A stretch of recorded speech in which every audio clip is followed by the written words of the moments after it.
बहुत समय पहले राजस्थान के चित्तौड़गढ़ पर राजा रत्न सिंह का शासन था।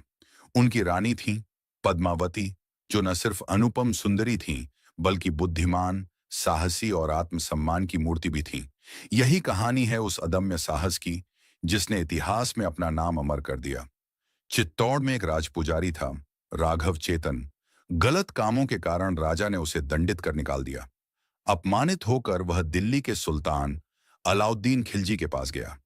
राघव चेतन खिलजी से, महाराज, चित्तौड़ की रानी पद्मावती इतनी सुंदर हैं कि पूरी दुनिया में उनकी मिसाल नहीं। अगर आप उन्हें देख लेंगे तो दिल से कभी उन्हें भुला नहीं पाएंगे। अलाउद्दीन खिलजी लालच में, अगर ऐसा है तो मैं उन्हें हर हाल में पाना चाहता हूं, चाहे इसके लिए मुझे चित्तौड़ पर चढ़ाई क्यों ना करनी पड़े। खिलजी सेना, खिलजी, राजा रतन सिंह, मैं आपके महल और आपकी रानी के बारे में सुन चुका हूं। मैं रानी पद्मावती के दर्शन करना चाहता हूं। राजा रतन सिंह क्रोधित, खिलजी, यह असंभव है। हमारे यहाँ पराई स्त्री पर किसी की दृष्टि पड़ना भी पाप माना जाता है।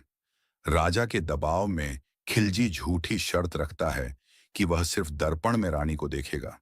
मजबूरी में राजा ने अनुमति दी। रानी पद्मावती दर्पण में आई और खिलजी ने उनकी झलक देखी। उसी क्षण खिलजी की वासना और बढ़ गई। उसने धोखे से राजा रत्न सिंह को बंदी बना लिया। जब यह समाचार रानी पद्मावती तक पहुंचा तो उन्होंने तुरंत योजना बनाई। रानी पद्मावती, चित्तौड़ की रानी कभी हार नहीं मानती। अगर हमारे राजा बंदी बनाए गए हैं तो उन्हें छुड़ाने की जिम्मेदारी भी हमारी है। वह अपनी सहेलियों और वीर राजपूत योद्धाओं के साथ योजना बनाती हैं। रानी ने पालकियों में अपनी सहेलियों और सैनिकों को बैठाकर ऐसे भेजा मानो वे महल की स्त्रियां हों।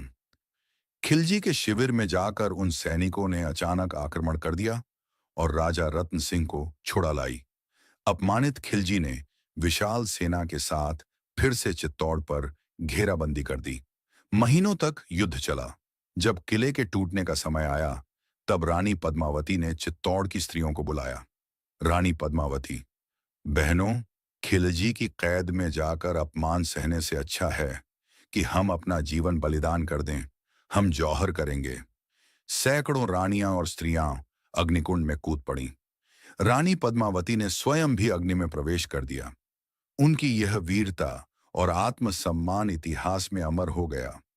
रानी पद्मावती की यह गाथा हमें सिखाती है कि सम्मान और स्वाभिमान जीवन से भी बड़ा होता है।